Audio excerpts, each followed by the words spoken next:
උතුම් ධර්මදේශනයේ විසිරුවා හැරීමට ප්‍රචාරය කිරීමට උතුම් ධර්ම දානය සිදු කිරීම සඳහා පින්වත් පවුලක දූ දරුවන් දායකත්වයේ දරලා තිබෙනවා. උතුම් වූ ධර්ම දානයෙන් ජනිත වන මහා පුණ්‍ය ශක්තිය ඇඹිලිපිටියේ පදිංචි දායකත්ව දරුවෝ අයගේ ආදරණීය මෑණියන් වන හේමා ඉරාංගනී බුද්ධ කෝරාල මහත්මියගේ නොවැම්බර් මාස 29 වන දිනට යෙදී ඇති ජන්මදිනයේ වෙනුවෙන් ඇයට නිදුක් නිරෝගී සුවපත්භාවය ලැබේවා. දයාබර පියාණන් වන වී.ජී. කරුණාදාස මහතාටද නිදුක් නිරෝගී සුවපත්භාවය ලැබේවා. පුතුණුවන් දෙදෙනාට, දියණියට, බෑනාට සහ ලේලිවරුන් දෙදෙනාට දෙපාර්ශ්වයේම සියලුම ඥාතීන්ටත් නිදුක් නිරෝගී සුවපත්භාවය ලැබේවා. ධර්මාභෝධය ලැබීම පිණිස මේ පුණ්‍ය ධර්මයන් හේතු වේවා. හේමා ඊරාංගනී බුද්ධ කෝරාල මෑණියන්ගේ, වී.ජී. කරුණාදාස පියාණන්ගේ දෙපාර්ශ්වයේ මියගිය සියලුම දෙමාපියන්, සහෝදර සහෝදරයන් ඇතුළු සියලු ඥාති මිත්‍රාදීන්ට මේ මහා පුණ්‍ය කුසල අනුමෝදන් වී උතුම් නිර්වාණය සාක්ෂාත් වේවා. ගෞරවනීය දේශකයන් වහන්සේට නිදුක් නිරෝගී සුවපත්භාවය හා උතුම් චතුරාර්ය සත්‍ය අවබෝධය ලැබේවා.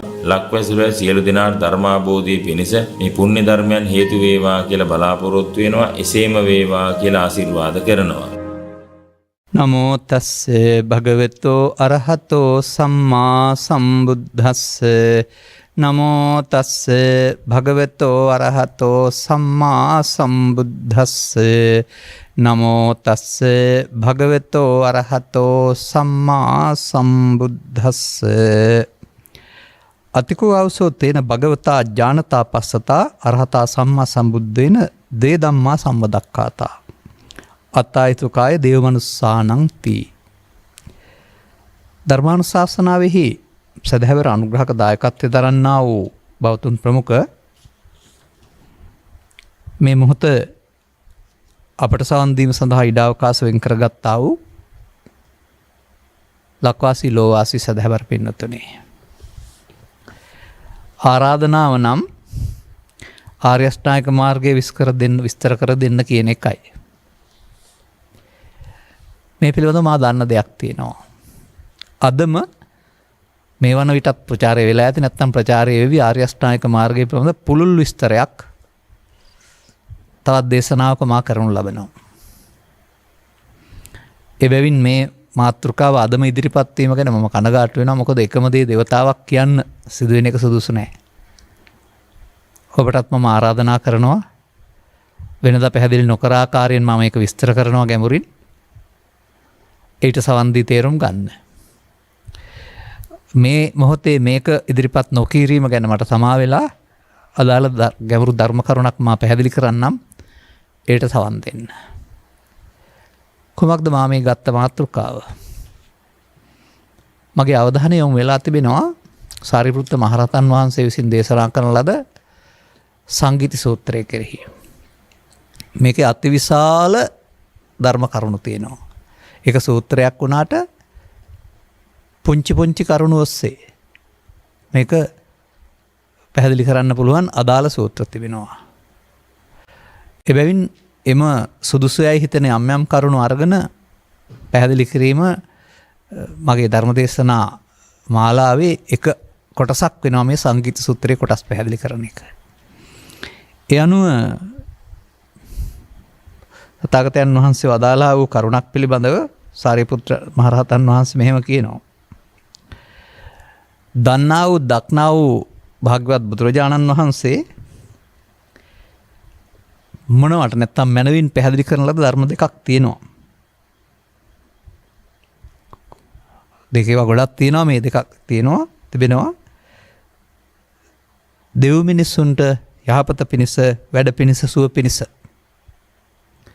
අර තථාගතයන් වහන්සේ වදාළ දෙව් මිනිසුන්ට වැඩ පිණිස, යහපත පිණිස, සුව පිණිස පවතිනා වූ මේ කරුණු දෙකේ වයින් එකක් පැහැදිලි කරන්න තමයි මම අද මේ සෝදානම් වෙන්නේ. මින් පෙර මං හිතන්නේ කරුණු දෙකේව 4ක් හෝ 5ක් මම පැහැදිලි කරලා තිබෙනවා. මේක තිබෙනවා තවත් ලස්සන වචනයක්. ඒ වචනේ තමයි අපි අද පැහැදිලි කරන්නේ.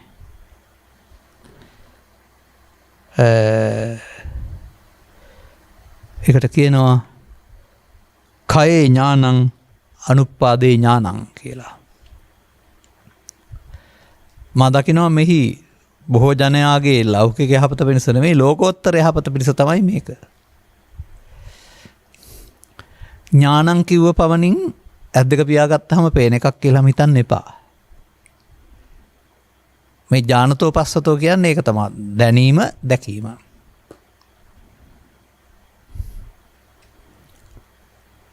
ඒ අනුව සදහම් ශ්‍රවණය කොට يعني කල්යාණ පිත්‍ර සේවනයේ ලබා සදහම් ශ්‍රවණය කොට යෝනිසෝ මනසිකාරය සහ ධම්මානුධම්ම පටිපදාවේ යෙදෙන විට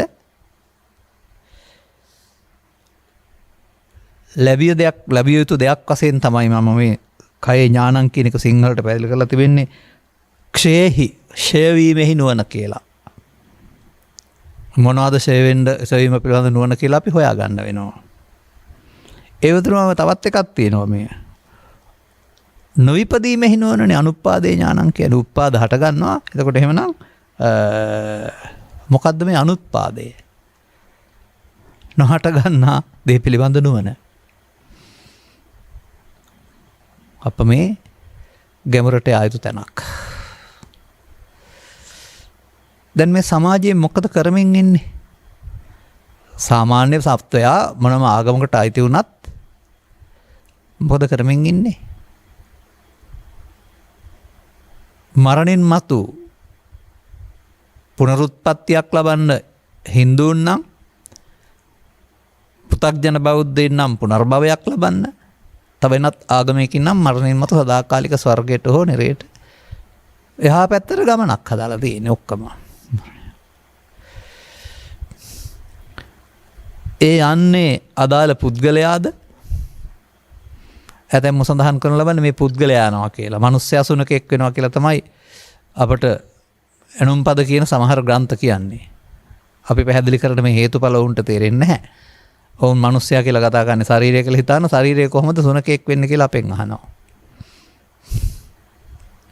මිනිස්සයා සුනක ගති පුරුදු කරගත්තාම ශරීරයේ මිනිස්සු වුණාට ගති සුනක. ඉතින් ඒකෙන් ඔහු ඉල්ලුවේ සුනක ගතියක් නම් කය අතහැරෙනකොට ඊට අදාළ සුනක රූපයක් හැදේවි. මොකද මේ කය විසින් සිත හදනවා මව කුසක සිත විසින් කය හදන බැවින්. ඒක දැනගන්න ඕන නම් අර වචනට එරිලා ඉන්නේ නැතුව අපි මේ පැහැදිලි කරන කරුණු වලට සිංහලෙන් සවන් දීලා බලන්න. එතකොට ඒක ඔබට තේරෙවි. එහෙනම් අපට තිබෙන්නේ කුමක්ද? ෂේවීම පිළිබඳ අවබෝධයක් නෙමෙයි තිබෙන්නේ.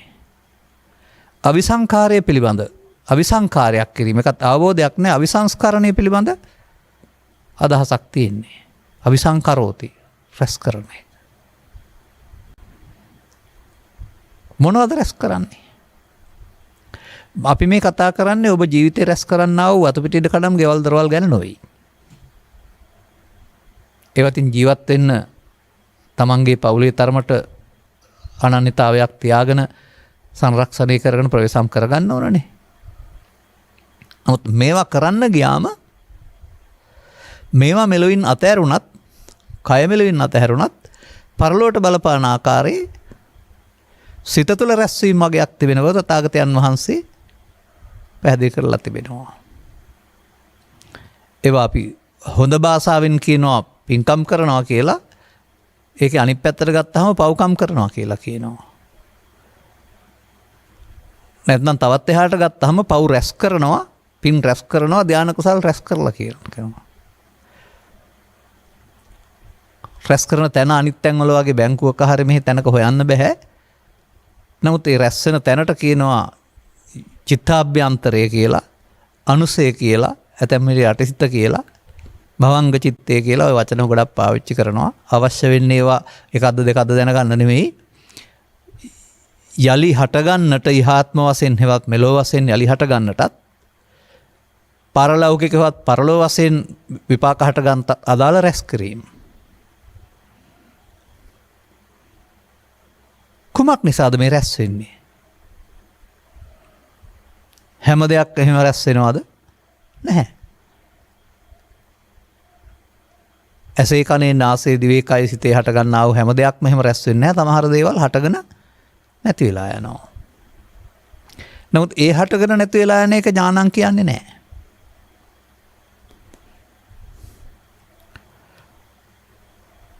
අර හටගන්න ආකාරය අපට නැත්තම් මේ ඉදිරි පැවැත්මට හේතු ඉතුරු වෙන ආකාරය පිළිබඳව සාමාන්‍ය පුද්ගලයා ශික්ෂාපද සංවරය තුළ අහන බණ කතා තුළ දකින්නේ නැහැ.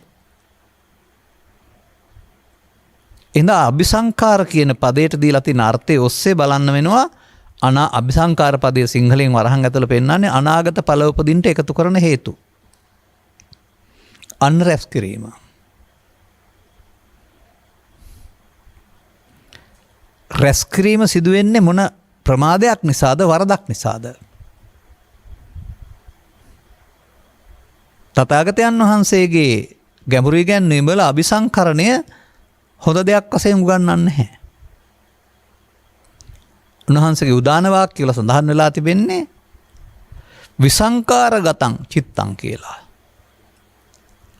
සිත සංකාරගත වීමෙන් මුදව ගන්න ඕනේ කියන එක. අන සංකාරගත වීම මුදවන්න නම් සංකාර රැස් කරලා හරියන්නේ නැහැ. සංඛාර උපේක්ෂා ඥානය හරි සංඛාර කය වෙන ආකාරය හරි. එහෙම නැත්නම් අපි තව වචනයක් ගනිමුකෝ. උදයබ්බ කියලා කියන්නේ නැතු උදයබ්බ ඥානය කියලා. එතකොට හට ගැනීම සහ වැයීම තියෙනවා. මෙතන ක්ෂය. ඔබට මේක කිසියම් ඉගැන්වීමකට අනුයුක්ත කරන්න සම්බන්ධ කරන්න පුළුවන් ද තේරෙනවද? මානම් දකින්නවා මේ කයවල විරුද්ධ පැත්ත සබිසංකාරය රැස් කිරීම මේ ෂය අර කර්ම පැත්තෙන් ගත් කල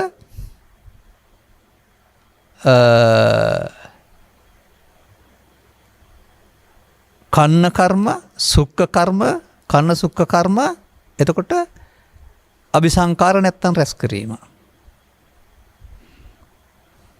නමුත් ඊළඟ එකේ තියෙනවා කම්මක් කයෝ දුක්ඛක්ඛය කර්මක් ක්ෂය කිරීමේ කර්මය කියලා. ක්ෂය වෙන ආකාරය පිළිබඳ වැටහෙන නුවණ කය ඥානං වෙන්න බැරිද? මෙන්න මෙහෙම කළොත් ක්ෂය වෙනවා කියලා තේරෙනවා නම් ඊට පස්සේ හුට ක්ෂය කරන මාර්ගය ගන්න පුළුවන් වෙනවා. දැන් ලෝකයේ අරගෙන තිබෙනවා රැස් කරන මාර්ගය. තථාගතවරු ලෝට පහළ වෙලා මිනිසුන්ට මේ කරුණු කියාදී ඒ පුද්ගලයාගේ දැක්ම අනාර්ය භූමියෙන් ආර්ය භූමියට ගෙනත් අනතුරු ඔහුට නැත්නම් එතුමන්ට උන්වහන්සේට එතුමියට ඕන කෙනෙකුට මේ කය කම්මක්ඛයෝ දුක්ඛක්ඛය දුක ඉවර වෙන්න නම් කර්ම ක්ෂය වෙන්න ඕනේ. කොහොමද ක්ෂය වෙන්නේ? පෙනහැල්ලෙන් කොටස කොට කැඩි කැඩි යනවා වගේ ක්ෂය වෙනවද? නෑ, එහෙම ද්‍රව්‍ය දෙයක්ුත් නෙවෙයි. නමුත් ක්ෂයමක් වෙන්නත් ඕන. අபிසංකරණය වෙනුවට අபிසංකරණය අත්හිටවලා අபிසංකාර කරපු දේවල් විසංකාර කරන්නත් ඕන. ඔබට හිතේ තේරෙනවද පෘථග්ජන පුද්ගලයෙක් වශයෙන් ස්ත්‍රී පුරුෂ ගිහි පැවිදි අදාළ මොනම ශේස්ත්‍රයක හිටියත් මේ කරුණට සම්බන්ධ වෙන්න බැරි බව? මන්දයත් ඔහුට මෞකසෙන් බිහි ජීවිතාවසානය දක්වා ජීවත් වෙන ඊයේත් හිටිය අදත් ඉන්න ඉදිරියටත් ඉන්න පුද්ගලයෙක් තමයි පේන්නේ කයේ. නමුත් මේ රැස්වීම සිදු වෙන්නේ කයේ නෙවෙයි. කයේ පස්පලක හය පලක තමයි සිත පිහිටලා තිබෙන්නේ. නමුත් සිතේ තමයි රැස් වෙන්නේ. ඒ සිතේ රැස් වෙන ආකාරය තථාගත බුදු පියාණන් වහන්සේ ලෝකයා නම් පව් සිද්ධ වීම, පින් සිද්ධ වීම, ධාන කුසල් සිද්ධ වීම කියලා වචනයක් ඒකට පාවිච්චි කරනවා. තථාගතයන් වහන්සේ ඒක ගැඹුරට පැහැදිලි කරමින් මේ රැස් වෙන ආකාරයට පෙළ දහමක් පෙන්නනවා. පෙළ දහම ජීවිතය තුළ නෙවෙයි. පෙළ දහම ඇස තුළ, කන තුළ, නාසය තුළ, දිව තුළ, කය තුළ වර්තමාන මොහොතේ. එපමණක්ද නොවේ. පෘථග්ජන සමාජයේ නම් පව තුළ සහ පින තුළ සහ ධානය තුලත් මේ රැස් වෙන පාර පෙන්නනවා. එහෙනම් රැස් වෙන පාරේ ගිහින් බෑ, වෙනත් පාරක් තියෙන්න ඕන ඡය කරගන්න. කය ඥානං. මතක තබා ගන්න. ඔබ කැටයකට මුදල් අයික් එකතු කරනවා නම් දිනපතා ඉතුරු සල්ලි වලින් එතකොට 5 10 වෙලා 10 15 වෙලා 15 20 වෙලා දවස් 20ක් යනකොට 100 වෙනවා. එහෙනම් ඒක එකතු කරන පාර. එක ගන්නවා නම් මේ 195 වෙලා 95 90 වෙලා මෙහෙම ගිහින් එකක්වත් නැති දැනටත් ආපහු ගන්න පුළුවන්. එතකොට බහාලීම එකතු කිරීමයි ආපසු ගැනීමකුත් තියෙනවා ඕන නම් බිඳුව දක්වා බස්සන්න.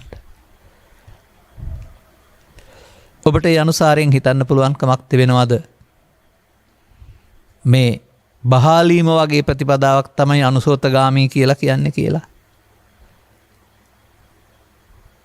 අபிසංකරෝති කර්ම රැස් කිරීම කියලා කියන්නේ බහාලෑමීම. කටි කැටයට මුදල් බහාලනවා වගේ තණ්හානුසයට බහාලනවා ටික ටික එකතු කරනවා. එකතු කරන එකට හැබැයි ඥානං කියන්නේ දුක්ඛේ අඥානං කියලා කියනවා මිස විනා. එහෙනම් බුදු සමයෙන් උගන්වන්නේ මේ එකතු කරපු දේවල් අනුව මෙතනින් මිදී අදාළ ප්‍රතිසන්දියක් ලබාගෙන පවෙන් හෝ පිනෙන් හෝ ධානයෙන් පරලෝ ගොස් මනුස්සකම අතහැරගෙන බුද්ධෝත්පාදයේ අතහරින එක නෙවෙයි. යලිත් මේ හේතු එකතු වීම කවදා කොතන කොහේ සිදු වේදයි කියන්න බෑ. ඔබ හේතු එකතු වීම නොසලකා හැරියා වෙනවා. ඒකට පාලියෙම තිනවා ඒ කණං නාදිගච්ඡanti මේ ෂණය ගැන සැලකීමක් උනේ නැද්ද? ඔහු ඒ ෂණේ ඉක්මවාගිය කෙනෙක් වෙනවා.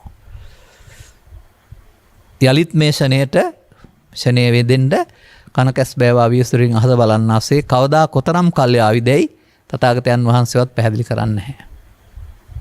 අති දීර්ඝ සංසාර ගමනට මිදෙන මොහොත භාවිතා නොකළොතින් බැඳෙන කාරණය තුල ඉදිරි ගමනක්. මා හිතනවා අති දීර්ඝ සංසාර ගමන තුල මේ මග හොයමින් ආපු අපි විවිධ ආගම් විවිධ රටවල් විවිධ ජාති ඔස්සේ එහෙම නැත්නම් මේ රට තුලම බෞද්ධයින් වෙමින් ක්‍රමානුකූලව දියුණු කර ගැනීමේ ප්‍රතිඵලයක් සෙවීමේ ප්‍රතිඵලයක් තමයි අපට මේ තථාගතවරු දේශනා කළා වූ සංරක්ෂිත ධර්මය. කටපාඩමින් ගෙනීම ග්‍රන්ථකරණයෙන් ගෙනීම තුළ මතු කර ගන්නට අනුගමනීය ප්‍රතිපදාවක් වශයෙන් ඉහාත්ම වශයෙන් මතු කර ගන්නට තරම් අවස්ථාවක් එළඹී පවතින්නේ අනුගමනය කරන පිරිස් සිටින්නේ මතුවෙන යුගයක් යයි හිතන්න පුළුවන් යුගයක් එළඹී පවතින්නේ ඔබේ අපේ වාසනාවට. එක් දෙයක් තිබෙනවා අපි බුදු සමයේ පෙන්වන ක්ෂීණාශ්‍රයින් වහන්සේලාගේ චරිත පිළිබඳව පූර්වනිගමනයක් තියෙන හිටියය පිළිබඳව වර්තමානයේ එහෙම පිළිබඳව අපට පූර්වාදර්ශයක් නැතිකම. එක් එක්කෙනා ඉහත නමින් හඳුන්වා ගත්තා වුණාට ඔවුන් හෝ උන්වහන්සේලා හෝ එතුමියන් හෝ ඉදිරිපත් කරන කරුණු අනුව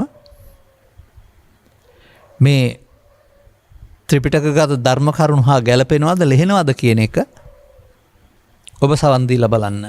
අපට ඔය හැමතෙම සවන් දෙන්නට ඉඩ කඩකුත් නැහැ. බොහෝ දේවල් වල අපි ගැඹුරක් දකින්නෙත් නැහැ.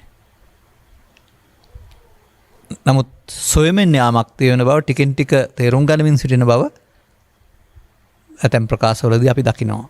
පෙරට වඩා ප්‍රගතිශීලී වී තිබෙන බව.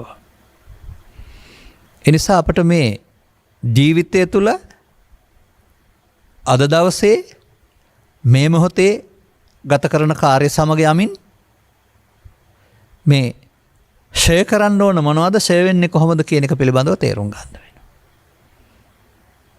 මං හිතන්නේ ඒක වැටහීම තමයි කය ඥානං කියන්නේ. මේක සඳහා දැනගන්න ඕන කුමක්ද? ඇස තුල කන තුල නාසය තුල දිව තුල කය තුල පව මුල් කොටගෙන පින මුල් කොටගෙන ධානය මුල් කොට උපදින්නා වූ ස්කන්ධ පංචකය පංච උපාදානස්කන්ධයක් වී සසරට බැඳෙන හැටි. එතකොට ඒක බන්ධන මාර්ගය, ක්ෂය වෙන මාර්ගය නෙමෙයි. ඒ මාර්ගයේ ගිහින් අපට මිදෙන්න බැරි බව තේරෙන්න වෙනවා. ඊට විකල්ප මාර්ගයක් වෙන්න ඕන ක්ෂය වෙන එක. රැස් වෙන මාර්ගය එකක්, ක්ෂය වෙන මාර්ගය තව එකක්. දැන් වැවට වතුර එන මාර්ගය එකක්, පිට වෙන මාර්ගය මේ පැත්තටනේ පල්ලෙහාටනේ තියෙන්නේ. කැටයට බහලන මාර්ගය එකක්, ගන්න එක වෙනත් විදිහක්. ඒ විදිහට බහලනවා වගේ ගන්න බෑනේ, අනිත් පැත්ත හරවලා ගන්න ඕන. ඒ නිසා ඒක එක්තරා විදිහක විලෝමයක්. පවතින එක අනිත් පැත්තක් වෙන්න ඕන. දැන් මේ සූත්‍ර දේශනා තුළ මේ රැස් වෙන ආකාරය පිළිබඳව පව් සිද්ධ වෙනවා පින් සිද්ධ වෙනවා කියන වචනට එහා නැද්ද බුදුන් වහන්සේගේ පෙළ දහමක් තිබෙනවා. ස්කන්ධ පංචකය තුළ සිදුවෙන ආකාරය, පටිච්චසමුප්පාදය තුළ සිදුවෙන්නා වූ ඇහැ තුළ සිදුවෙන ආකාරය මේක පෙළ දහමක් වශයෙන් පෙන්වලා තිබෙනවා. එය අප තුළින් සිදුවී තිබෙන බව බොහෝ ජීවිතවල සහ මේ ජීවිතයේදී අපිට වැටහෙන්න වෙනවා. අප කොතරම් හොඳ මිනිසුන් වෙන්න හැදුවත්, කොතරම් පින්දහම් කරන්න හැදුවත්, පෘථග්ජන භාවය තුළ අපි කිසියම් ආකාරයක ප්‍රමාද විහරණයක වාසය කළ බව අපට තේරුම් යන්න ඕන. එතකොට ඒකට තමයි ධම්මස පෑදීම කියලා කියන්නේ. මේ කරමින් ඉන්නේ අපි භව බන්ධනේ, භව ගාමිත්වය නේද? භව නිරෝධාය ධම්මං දේශේති. භව නිරෝධය පිණිස දේශනා කළා වූ ධර්මය අපි තේරුම් අරගෙන අනුගමනය කරන්නේ නෑ නේද කියලා අසරණ නරඹන ඔබට වැටහි යා යුතුයි. පාරම්පරික එහෙම නැත්නම් වෙනත් ආකාරයෙන් බොහොම සද්ධාකාමී පුණ්‍යකාමී බෞද්ධයෙක් වෙන්න පුළුවනි. නමුත් ඒක පෘථග්ජන භාවයේ තුල නම් ඒකේ තිබෙන්නේ රැස් කිරීමේ ප්‍රතිපදා අபிසංඛාර විඥානයයි පවතින්නේ.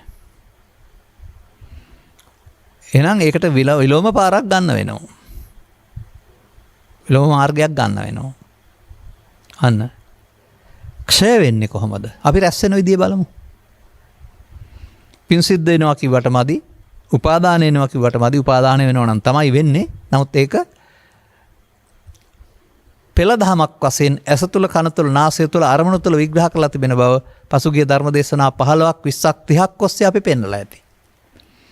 නැවතත් එය කියනවා කියන්න එපා. මොකද ඒක සිදුවෙන දෙයක් නිසා කියන්න ඕනනේ. ඒක තමයි සියුම් දහම. එතන තමයි වරදින්නේ, එතනයි හදන්න ඕන. එතන වරදින එක චක්කුණ අසංවරෝ, සෝතේන අසංවරෝ, ගානේන අසංවරෝ කියලා කියන්න වෙනවා. හදන එක චක්කුණ අසංවරෝ කියලා කියන්න වෙනවා. ඉතින් චක්කුණ අසංවරෝ සාදු කියලා නෑනේ. චක්කුණ සංවරෝ සාදු. එහෙන් සංවර වෙන්නේ කොහොමද? පියාගෙන ඉන්නේ කින්ද? උත්තර මානවක බුදුන් වහන්සේට වදාලා වගේ ඇස් පියාන ඉන්න ඕන. නොබලා රූප නිසි නොබලා සිටීමෙන්ද? නැහැ. අන්න ඒක තමයි මම දකින්නේ ඔය ආර්ය ශික්ෂණය නැත්නම් සංවරය. සංවරයට පෙර අසංවරය තේරුම් ගන්න ඕන. මොහොතක් පාසා අසුරුගසන සැනකින් සිදුවෙන මේ අபிසංකාරය. මේක ඇස තුලස් සිදුවෙනවා, කන තුලස් සිදුවෙනවා, නාසය තුලස් සිදුවෙනවා. සිදුවීමට බාහිර උදව්වක් තියෙන්න පුළුවනි. පුංචි ප්‍රත්‍යක්, ගෝචර රූපේ හෝ ප්‍රසාදේ කියලා. නමුත් ඒකට අදාළ දේ මතුවීම ඔබ විසින් දිගු කාලයක් භාවිතා කළා වූ ඔබේ මුලාව, අවිශ්වාසය, සැකය, ලෝභය, ද්වේෂය ආදී කොට ඇති ඔබේ අතීතය. ඔබ එකතු කරගත්ත කාරණා ටික. ඒක තමයි මොහොතකින් සිතට එන්නේ. ඒ තමයි ඔබ දකින්නේ, අසන්නේ. ඇසෙන් නම් දකින්නේ, කනින් නම් අසන්නේ, නාසයෙන් නම් දැනගන්නේ ආදී වශයෙන් එය තමයි ඔබට පස්සපච්චා වේදනා කියන්නේ. පරණ මලමිනිය මියගිය කොටස පණ දෙන එක. අනේ අපි මේ රැවටෙන්නේ මල අතීතයකට නේද? මේ අතීතයට පණ දීලා අනාගතයක් හදමින් අපි මේ කරන්නේ ලොකු මුලාවක් නේද කියලා තේරෙන්න මේ කාරණාව වැටහෙන්නම ඕන. එතකොට වින්දේ මොකක්ද? බාහිර ලෝකෙ තියෙන දෙයක් වින්දේ නැහැ. අපි නම් හිතන්නේ බාහිර ලෝකෙ දෙයක් විඳිනවායි කියලා. ඇයි තථාගතයන් වහන්සේ වදාළේ නේතේ කාමායානි චිත්‍රානි ලෝකේ කියලා? බාහිර ලෝකෙ ඇති කාමයක් නැහැ කියලා. ඕක හොයාගත්ත නිසානේ. බැලුවම මේ කාමයේ විඳීම කියලා කියන්නේ සංකප්ප රාගෝ පුරිසස්ස කාමා නැත්තම් සිත තලු මරණ එක. හදාගත්ත දෙයක් තලු මරණ එක. ඉතින් ඒක තමයි අර විඳීම කියලා කියන්නේ, වේදනා කියන්නේ තමන් හදාගත් එකක්. එතනින් අතර නැතු එකට තව ඇලෙන ගැටෙන එක වේදනාවට තණ්හා කරනවා. ඒ වුණාම අන්න අර මුල් බැස ගන්නට අවශ්‍ය තැනට එනවා උපාදාන කියලා. මුල් බැස ගන්නවා චිත්තාභ්‍යන්තරයේ සැඟ වෙනවට කියනවා භව කියලා. අන්න රැස් කරන ක්‍රමය. ඔන්න අඥානං.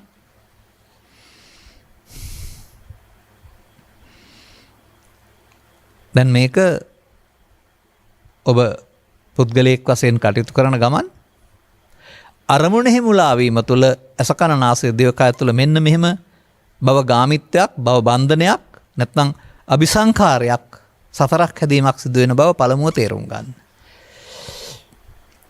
ඒ ඔබ අතින් සතරේ සිදු මේ ජීවිතෙත් සදහම් හමු වෙන තුරු සිදු වෙන්නා වූ පමාද විහරණය බව තේරුම් ගන්න.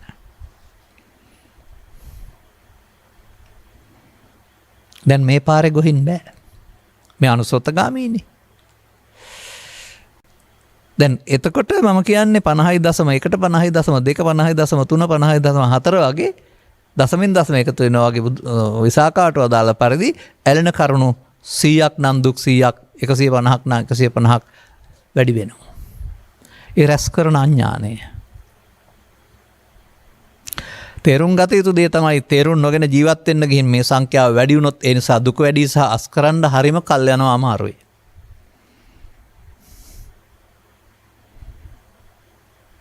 කසල භාජනයකට ටිකක් කසල පිරුණා නම් කරන්න පහසුයි. හොඳටම පිරුණාම හොඳටම අමාරුයිනේ. දුර්ගන්ධයත් වැඩිනේ. ඒ වගේ ඔබගේ මේ චිත්තාභ්‍යන්තරේ නම් වූ භවංග චිත්තේ නම් වූ කසල භාජනයට ඔබ ලෝභ දේශ මොහ එකතු කරනවා. අනතුරු ගැටෙන විට ප්‍රසාදයට පස්දොරට ඒ ලෝභ දේශ වල දුර්ගන්ධය කෙලස් දුර්ගන්ධය කියලා ලෝභ දේශ මොහ මදවාන ආදී කොට ඇති මොහාහිර කනොත්තප්ප උද්දච්ච ලෝභ දිට්ඨි මාන කියලා දුර්ගන්ධය හමනවා එළියට. එතකොට ඔබ තුලින් එක පේනවා. ඒ තිබෙන නිසා. නමුත් තථාගතයන් වහන්සේ කෙලස් දුර්ගන්ධය දුරකට නික්ලේශී සුගන්ධයක් ඇති කරගත්තා. අනේ කෙලස් දුර්ගන්ධය දුර්වීම සඳහා ක්ලේශයන් දුරු කිරීම නෙවෙයිද මේ කය ඥානං කියලා කියන්නේ. ෂය වෙන ආකාරය පිළිබඳව වැටහීම. ඒක සිදුවනේ ඇස තුළ කන තුළ නාසය තුළ අරමුණ තුළ නම් අනුසෝතගාමිත්වය පටිසෝතගාමිත්වයත් ඒ තුළ. මේ පෙළ දහම පමාදවාදී පෙළ දහම පමාදී පෙළ දහම අරක සමහර විට මාර්ගය වෙන්නට පුළුවන්. ඔය මාර්ගඵල කියලා කියන්නේ. මාර්ග ඥානය මාර්ගය ෂය කරන මාර්ගය. මේ දවස්වල මේ කරුණමයි අපි සමාජයට එත්තු ගන්නන්න මහන්සි වෙමින් ඉන්නේ. සවන් දෙන හැම දිනාටම තමන් ගත කරන ජීවිතය තුළ සුන්දර ජීවිතයක් ගෙනියන්න, විඳවන ජීවිතය අතහැරලා දාන්න. අතීතෙන් මිදෙන්න මහ ලොකු ගැඹුරු නුවණක් ඕන නැහැ. ඒ මොහොතට එතෙන්ද දිනු කරගත්තා වූ සතියක් තුළින් මේ ෂය ප්‍රතිපදාවට යන්න පුළුවන්. එහෙම ගාම්භීර දෙයක් නෙමෙයි බුදුදහම සරල දෙයක්. ප්‍රඥාවන්තයෙක් පමණයි වෙන්න ඕන. ඒකට ස්ත්‍රී පුරුෂ ගිහි පැවිදි භාවයන් කියන මේවා සාධක වෙන්නේ නැහැ, වැදගත් වෙන්නේ නැහැ. ඒ ඕන කෙනෙකුට අනුගමනීය ප්‍රතිපදාවට එන්න පුළුවන් කියන කාරණාව පැරණි ශ්‍රාවක චරිතාශ්‍රයෙන් පැරණි ගිහි පැවිදි චරිත මේ මග ගිය ආකාරය සහ ඔවුන්ගේ බුද්ධිය පිළිබඳ විමර්ශනය කිරීමේ ප්‍රතිඵලයක් වශයෙන් කරන්න බැරි දෙයක් බවට පත්කොට තිබෙන්නා වූ මේ මිනිස්සුන්ගේ සිත් තුළ බැසගත්තා වූ යල් පැන ගිය බොල් මතය සුණු විසුණු කරලා දාලා මේක සාමාන්‍ය ප්‍රතිපදාවක් සාමාන්‍ය ජීවිතවල වෙන්න ඕන දෙයක් බවට පත් කරන්න කරුණු පැහැදිලි කරන්න අපි මේ වකවානු තුළ බොහෝ උත්සාහ දරනවා. තේරුම් ගන්න උත්සාහ කරන්න. එහෙනම් මේ දේ නොවිය යුතුයි. මේ රැස්සෙන දේ වෙනුවට ඒක ඇස තුළ කන තුළ නාසය තුළ නොවිය යුතුයි. මේ රැස්සෙන එක තමයි මම කියන්නේ චක්කුණ අසංවරෝ කියලා. ඇසෙන් රූප තණ්හාව, කනෙන් ශබ්ද තණ්හාව, නාසයෙන් ගන්ධ තණ්හාව, පිනෙන් පුණ්‍ය තණ්හාව, පවෙන් පාප තණ්හාව, ධානයෙන් ධාන තණ්හාව ගබඩා වෙනවා.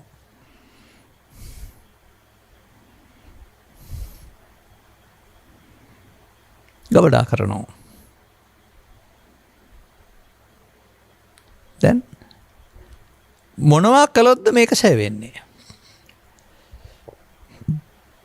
කර්මක්ෂය කිරීමේ කර්මය කියන්නේ හරි, ආසවක්ඛේ ඥානය කියන්නේ හරි, උද්‍යව්‍ය ඥානය කියන්නේ හරි, මේ කය ඥානං කියන වචනෙන් කියන්නේ. එහෙනම් මේ ක්ෂය වෙන මාර්ගය නොකර සිටීමෙන් කියලා කිව්වට හෝ ඇස් දෙක පියාන කිරීමෙන් හෝ ගෙදරින් ගියාට හෝ අරමුණක් සංසුන් සමාධියක් හදාගෙන ඒවා එන්න නොදී හිටීම එහෙම කෙනෙකුට හිතන්න කියන්න පුළුවන්. දැන් එන්නේ දැන් නැහැ කියලා. නෑ.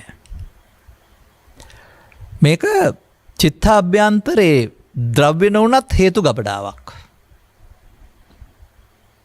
එතකොට බාහිර ප්‍රත්‍ය නිසා හේතු පටිච්ච සම්භූතං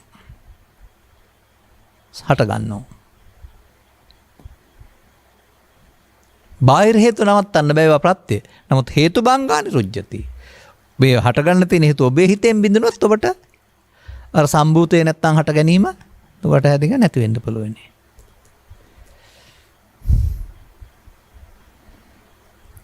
මේ එකතු කරගත්ත කුණු ගොඩට මේ එකතු කරගත්ත කසල සමූහයට එකතු නොවී ආයිබුවන් කියන්න ඔබට ඕනකමක් තියෙන්න වෙනවා. මොකද මේ දුර්ගන්ධයේ බාහිර ලෝකේ තියෙන දෙයක් නෙමෙයි ඔබ හදාගත්ත මේ මෝඩකමේ ප්‍රතිඵලයක්. ඒ නිසා විඳිනවා වෙනුවට විඳවනවා කියලා. අන්න ඒ නිසා පහු යන්න වෙනවා පටිසෝතගාමී කියන වචනේ තුල.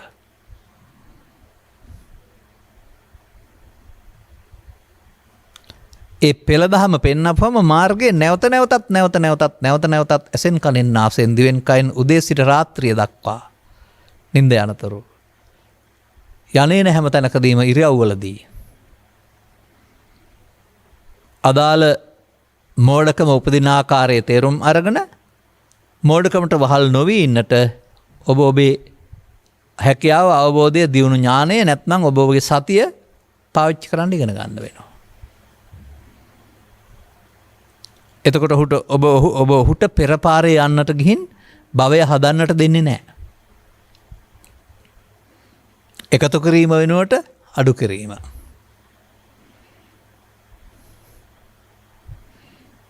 එහෙම නැත්නම් පෘථග්ජන පුද්ගලයා කියන්නේ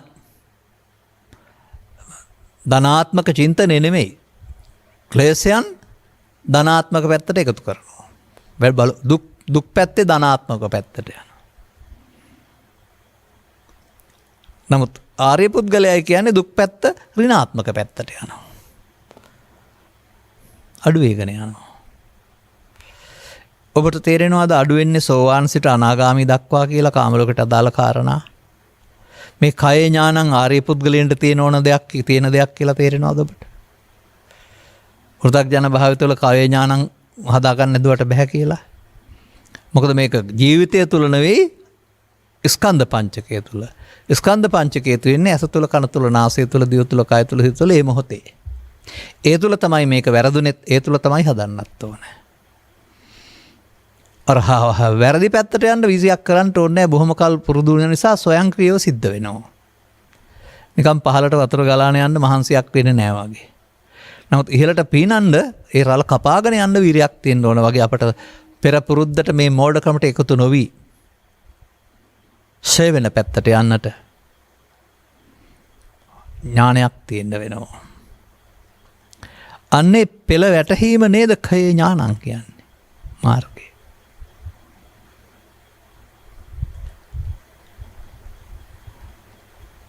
සමහර විට කය ඥානම් මාර්ගය වෙන්න පුළුවන්. අනුප්පාදේ ඥානම් ඵලය වෙන්න පුළුවන්. අනුප්පාදේ කියන්නේ නූපන් හට ගන්න නැති තියෙන එකනේ.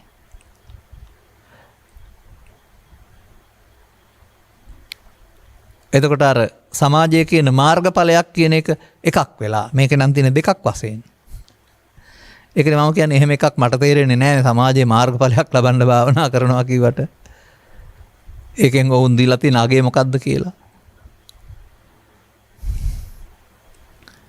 මොකද මේ මාර්ගයට අනතුරුව ඵලය කියලා තමයි උගන්වන්නේ. ඒක එකක් නෙවෙයි. මාර්ගය ගත්තම මාර්ගයේ කෙලවර වෙනවා. පැය ගාණක් කිලෝමීටර් ගාණක් යන්නේ ශරණයකින් මේ කය මාර්ගයේ අවසන් වෙනකොට එහෙනම් අර ඉපදීමට හේතු නැතුව යන එක අනුපාද වෙන්න පුළුවන්.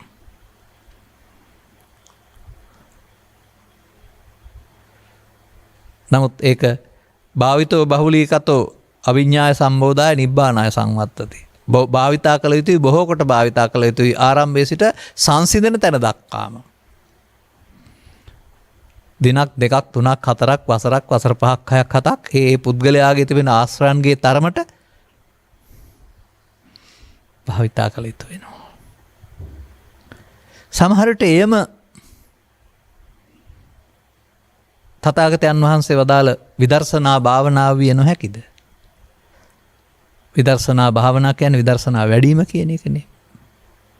ඒක වඩන්න ඕන. නැවත නැවතත් භාවිතා කරලා. මොනවා කළොත්ද ෂය වෙනවා කියලා තථාගතයන් වහන්සේ පැහැදිලි කරන්නේ. පාලියෙන් තියෙන තැන්වල නම් පෙන්වන්නේ අක්කෝදේන ක්‍රෝධ නොකිරීමෙන්. අවේරේනච වෛර නොකිරීමෙන්. එහෙම වචනේ තියෙනවා. නමුත් අපට තේරෙන්නේ නැහැ නොකිරීම කියන්නේ කරන්න හොඳ නැහැ කියලා ළමින්ට උගන්වනවා විතරයි. ඊට වඩා සජීවී සක්‍රිය දෙයක් නොකිරීම කියන්නේ.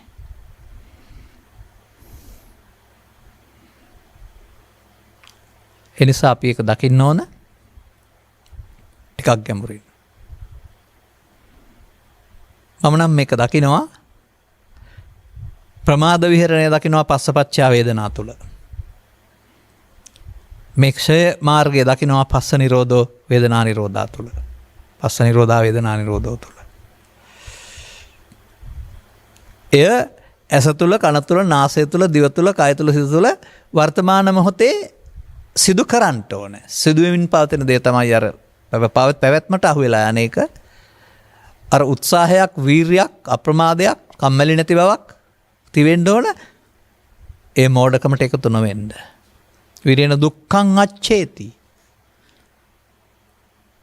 පඤ්ඤාය පරිසුද්ධති. ප්‍රඥාවෙන් පිරිසුදු වේ. ඒක ප්‍රායෝගික වෙන්න ඕන. එතකොට දැන් ඔබට තේරෙන්න ඕන ප්‍රසාදයන්ට ගැටෙද්දී ඔබ මේ දක්වා ආගමනයේදී එකතු කරගත්ත කුණු ගබඩාව ඇසෙන් කනෙන් නාසෙන් දිවෙන් කයෙන් සිතට පහළ වෙනවා පංච උපාදානස්කන්ධයක් වශයෙන් යංකෝ භික්ඛවේ අනුසේති ඔබ තබා තිබෙනවද? ඒන් තමයි මේ සංකත ධර්මයේ හේවත් මේ ලෝභය, දේශය, මොහය, ඊර්ෂ්‍යාව, ක්‍රෝධය, වෛරය නම් වූ මේ මොහොතට අදාළ දේ හටගන්නේ. බිත්තර වලින් පැටියෙක් හටගත්තා වගේ හේතු නිසා ඵලයක් හටගන්නවා. දැන් මේක අපි බාර ආරම්භ පුරුදු වුණා. සමාජයේ පුරුදුනේම මේක බාර ගන්න. ෂණයකින් බාර ගැනීම සිද්ධ මොකද වෙලා යන්නේ නැහනේ. පස්සපච්චා වේදනා කියන්නේ බාර ගැනීම. එතනින් එහාට යන පාර තමයි මම කිව්වේ රැස් කරන සහ බැඳෙන පාර කියලා. දැන් මේනේ වෙන්න ඕනේ නැත්තේ.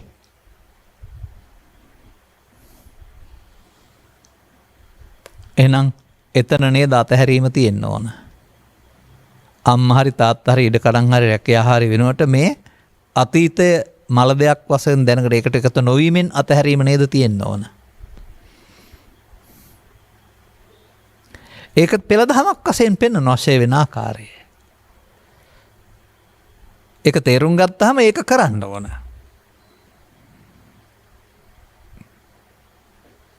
එවිට මා දකිනවා මේ සමාජයේ මේක තේරුම් ගත්ත අයට සතිය තිබෙනවා නම් ලෝභ කරන්න, දේශ කරන්න, ක්‍රෝධ කරන්න, වෛර කරන්න, පලි ගන්න, වංචා මොනවටවත් ඉඩ නැතුව යනවා. මොකද ඒව කරන්නයි මේ මගේ යන්නයි බෑ.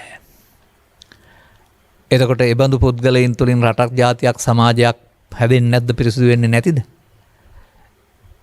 එහි ප්‍රතිඵලයේ වර්තමාන සමාජයට බලපාන්නේ නැතිද? ඒ නිසා සමාජ පරිශෝධනය, සංශෝධනය, සමාජ ශෝධනය නීතියෙන් කරනවට වඩා, පව්පින් විශ්වාසයෙන් කරනවට වඩා ස්ථාවර ලෙස, පැහැදිලි ලෙස කරන්න පුළුවන් මාර්ගයක් මේ ආර්ය මාර්ගය. නීතියෙන් බලෙන් යටපත් කරවන්න පුළුවන්. පව්පින් විශ්වාසයෙන් වළක්වන්න පුළුවන්. මුල් ගලවන්න බෑ. මේ මුල් ගලවන හැටි.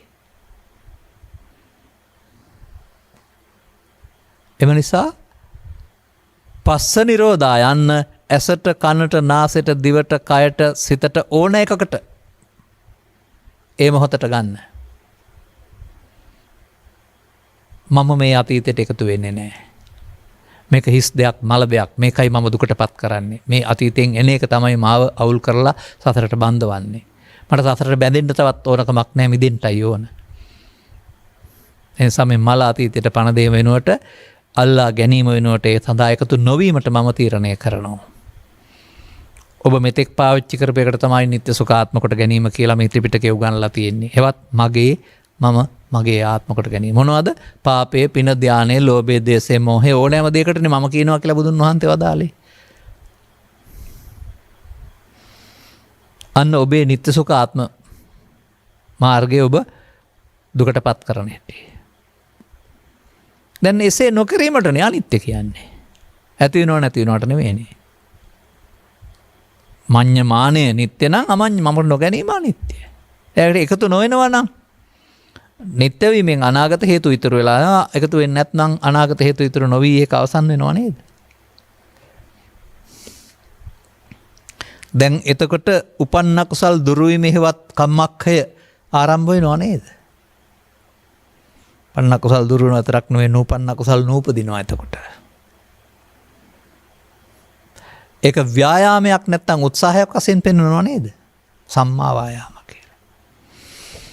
එක වතාවද දෙවතාවද නැවත නැවතත් අර ඇතුළත කොටස එන්නේ නැතුව යනතුරු ශූන්‍ය වෙනතුරු වායාමයේ දෙන්න වෙනවා. පස්ස නිරෝධා පස්සේ නිරෝධය එකතු නොවීමෙන් නිරෝධය කියන්නේ එනම් ඒකට වේදනාවක් ඇති වෙන්නේ නැහැ. නිරෝධ. වේදනා නිරෝධෝ තණ්හා නිරෝධා. තණ්හාවක් ඇති වෙන්න දෙයක් නැහැ. නැත්නම් උපාදාන වෙන්න දෙයක් නැහැ. නැත්නම් භව වෙන්න දෙයක් නැහැ. කර්ම රැස් වුණාද සේ වුණාද? කය ඥානං තේරුණාද? මාර්ගය තේරුණාද? මේ තමයි මාර්ගය. ඇසේ කනේ නාසයේ දිවේ කයේදී ලෝභී දේශේදී මෝහේදී ඊර්ෂ්‍යාවේදී ක්‍රෝධේ වෛරයේදී නොකිරීමේ මාර්ගය එකතු නොවීම. දැන් මට මතක් වෙන්නේ මාර තිබිච්ච උදාහරණයක්. පරණ සබන් කැලලට යන්න කිව්වා. අලුත් එකක් ගන්නෙ. ඒකේ අනාගත පැවැත්මක් ඕනේ නැහැ. ඒ මොහොතේ හඳුනා ගැනීම සහ ඉතුරු නැතුව අවසන් වීම. ගන්න. මාර්ගය ගන්න.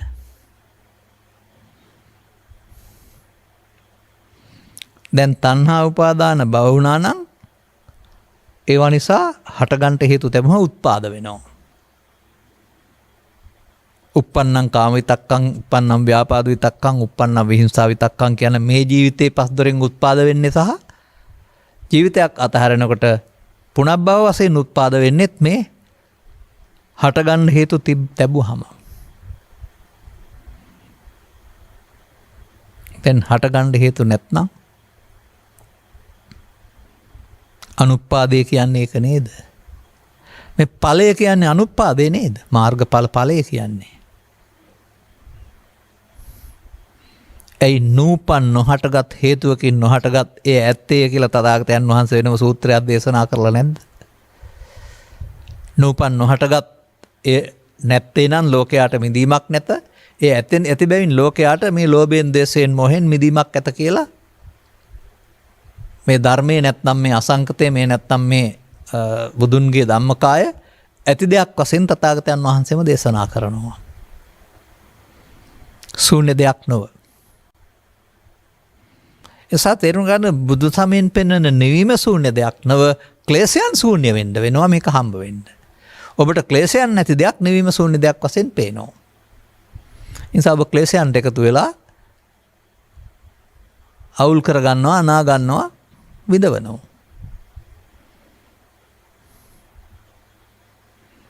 දැන් මෙතනින් අවසන් වෙන්නේ නැහැ මේක. දැන් මාර්ග. තවදුරටත් එන දේවල් ඉමේ පංච උපාදානස්කන්ධේ අනිච්චතෝ දුක්ඛතෝ අනාත්තතෝ යෝනිසෝ මනසිකරොන්තෝ ඔන්න.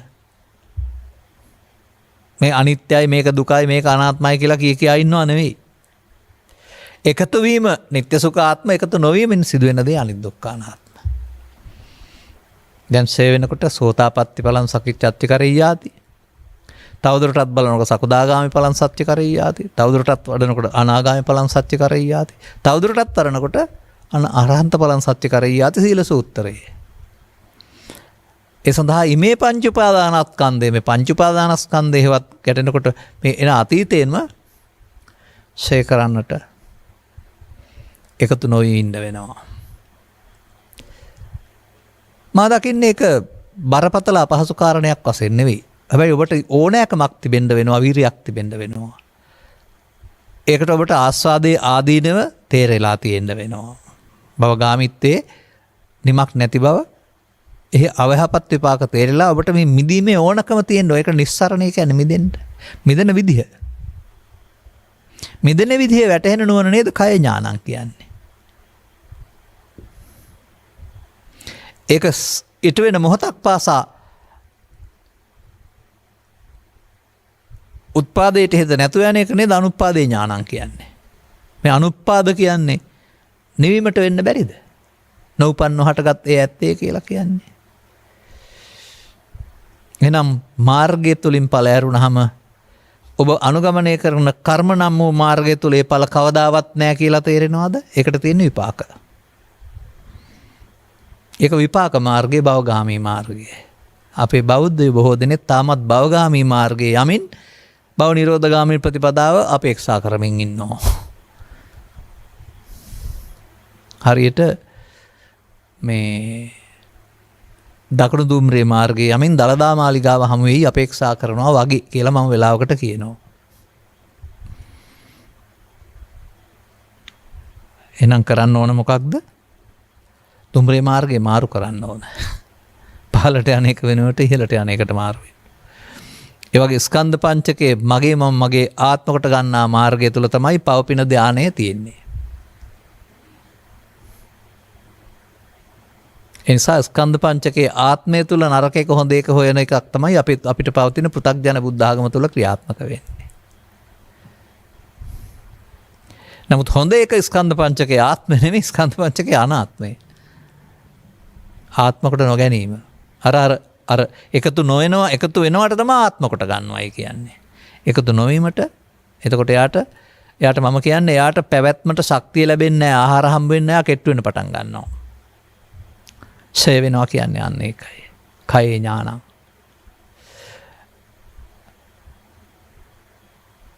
මෙබඳු තත්වයක් යටතේදී මා දකිනවා අර කුරු රට වැසියන්ගේ ලක්ෂ 8න් 6ක්ද කොහෙද කියලා කතා කරන්නේ මට මතක නෑ. දැන් අවුරුදු 40ක් 45කට ඉස්සෙල්ලා කියපු කතාවක් ඒක. මේ යද්දි සිටිද්දි දද්දි සතිය පාවිච්චි කරනවා කියේ මේ ෂය ඥානං ඒක අහු නොවෙන්න උත්සාහ කරනවා කියන එක නේද? එහෙම නැත්නම් ඔබ හිතන පරිදි ඔසෝමි ගනිමි තබෙමි කිය හිටියයි කියන එකද? මේ තමයි. මෙතෙන්න තමයි අපේ සතිය ගේන්න ඕන.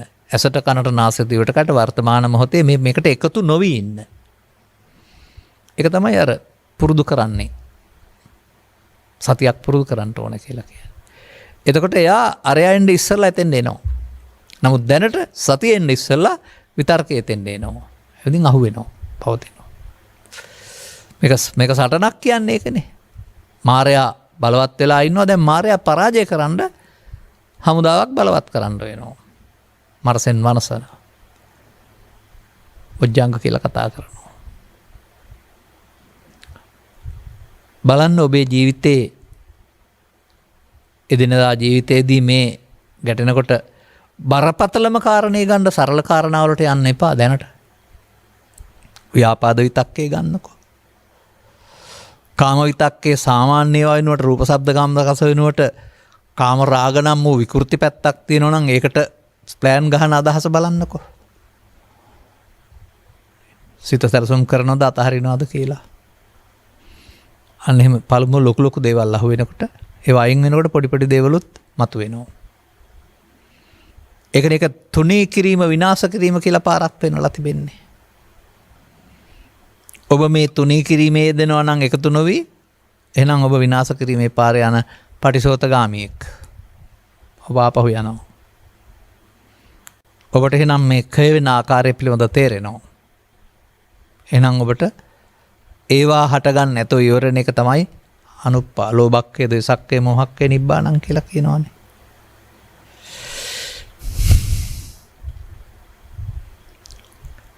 මෙන්න මෙහෙමයි අපි හදාගත්ත මෝඩකම් ටික අතහැර දමමින් බුදුන් වහන්සේ වෙත යන්නේ. ඔය බුදුන් දකින්නට යන පාර. ඔය දකින්නේ බුදුන්. එක ත්‍රිපිටකයේ සඳහන් කරලා තියෙන්නේ ධර්මයේ දකීද බුදුන් දකී බුදුන් දකීද නිවන් දකී කියලා. ඇස් දෙකෙන් දකී කියලා හෝ සිවුරෙන් දකී කියලා හෝ ශරීරයෙන් දකින්න කියලා දකී කියලා නෙවෙයි. අපට බුදුරක එලිකලාව මේ රහස වටිනා රහස කොතරම් සියුම් දෙයක්ද සියුම් දෙයක්. නමුත් සියුම් දේ වටහා ගන්න තරම් ඔබ ඥානවන්තයි. එහෙනම් ඔබට අනුගමනීය ප්‍රතිපදාව සංකීර්ණ දෙයක් වෙන්නේ නැහැ. කරන්න බැරි දෙයක් වෙන්නේ නැහැ. වෙන්නේ නැහැ. හුරු වෙනකොට සරල දෙයක් වෙනවා.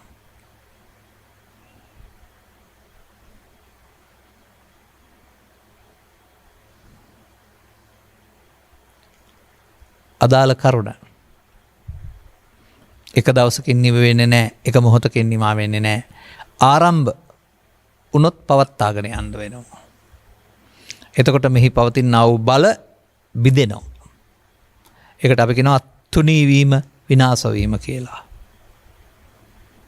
ඒ වචනෙන් එහෙම කතා කරාට මෙහෙම කරතොයි මේක වෙන්නේ කියන අවබෝධය කරන්න තේරෙන්නේ නැහැ. මොකද අපි කරන්න ඕන කියලා අහන්නේ අන්න ඒකයි. පෙළ දහමේ තියෙනවා පෙළක් උගන්වලා මෙහෙම වෙනවා කියලා. නමුත් වෙන්නේ නැහැ කාගේවත්. මන්දයත් මේ අවේරේණච සම්මන්ති අකෝදෙන ජිනේ කෝදන් කියන මේ නොකිරීම කියන කාරණාව වර්තමාන මොහොතේ යොදා ගන්න හැටි තේරෙන්නේ නැහැ. ඒ පිළිබඳ ගැඹුරු විමර්ශනයක් නැහැ. ඒ අපට මේ වචනෙන් මෙතෙන්ද සමීප වෙන්න බැරි වුණ එක තමයි මේ ගැටලුව මම දකින්නේ. වචනේ සමාජයේ තියෙනවා ස්කන්ධ පංචක අනිත් දුක්ඛ අනාත්ම වශයෙන් බලන්න කියලා සෝවාන් සකදානාව වුණ කෙනෙක් නැහැ. බලන්න ඕනේ දැසින් නෙමෙයි යදා පඤ්ඤාය. ඒකයික ඥානං කියලා කියන්නේ. දැන් ඔබට ඔබේ ශේස්ත්‍රයක් තියෙනවා. මවක් වශයෙන්, පියෙක් වශයෙන්, ගුරුවරයෙක් වශයෙන්, කොන්දොස්තරවරයෙක් වශයෙන්, රියදුරෙක් වශයෙන් සහ රජයේ සේවකයෙක්, නිලධාරියෙක් හෝ සපහළ සේවකයෙක් වශයෙන්. ඔබට මුණ ගැහෙනවා මහජන සම්බන්ධතා විවිධ පුද්ගලයෝ. ඔවුන්මයි ඔබ අවුස්සන්නේ කුපිත කරන්නේ. ඔවුන්මයි ඔබේ ඇතුළත එළියට ඇදලා දෙන්නේ. මේකට ඔබ පුරුදු වෙලා ඉන්නේ ඔවුන් කරදරකාරයෝ බවට පත් කරගෙන හම්බුන නොගැසී ඉන්නට. ඒක තමයි සමාජයේ හැටි. නමුත් ඔවුන් මේ කරන්නේ ඔබේ දුර්වලකම පෙන්වා දෙන එක නම් ඔවුන් උදව් කරුවන්. ඔවුන්ට ස්තුති කියන්න වටිනවා නෑරුණාම වදයක් කියන්න වටින්නේ නැහැ. මොකද තමන්ගේ දුර්වලකම එළියට ඇදලා දෙන්න මේ ප්‍රත්‍ය හේතුවක් වෙනවා. තමා දැක ගන්න. බලන්න අනුගමනීය ප්‍රතිපදාවට වෙලාවක් හෝ තැනක් හෝ තියනවාද කියලා. වෙලාව වර්තමානය.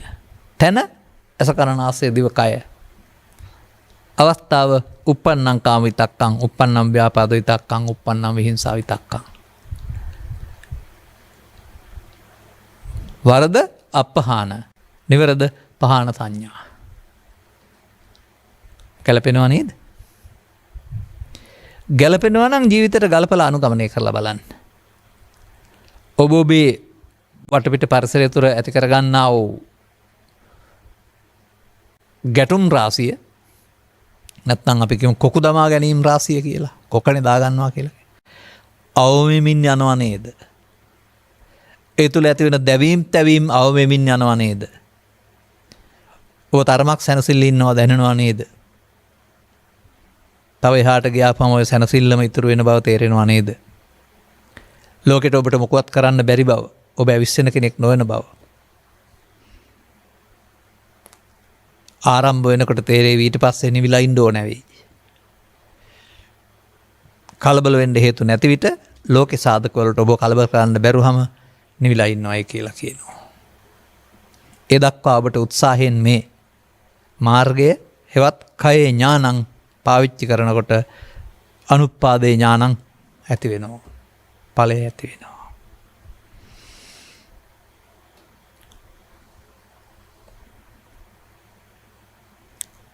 අදාළ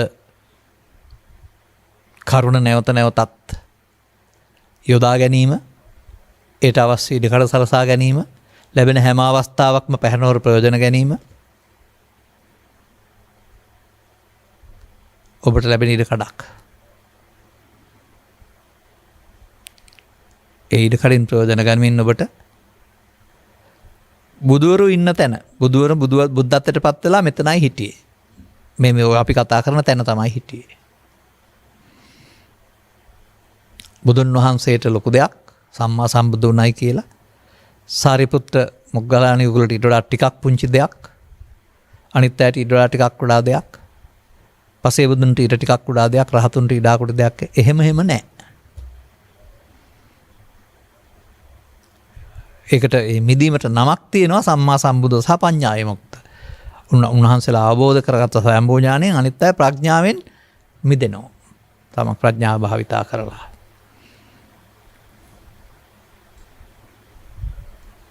බලන්න අති දීර්ඝ සංසාර ගමනක මෞකසකින් මෙලොවට ඇවිදින් මේ ජීවන ගමනේදී ඇතිවෙන්නා වූ විවිධ බාධක මැද්දේ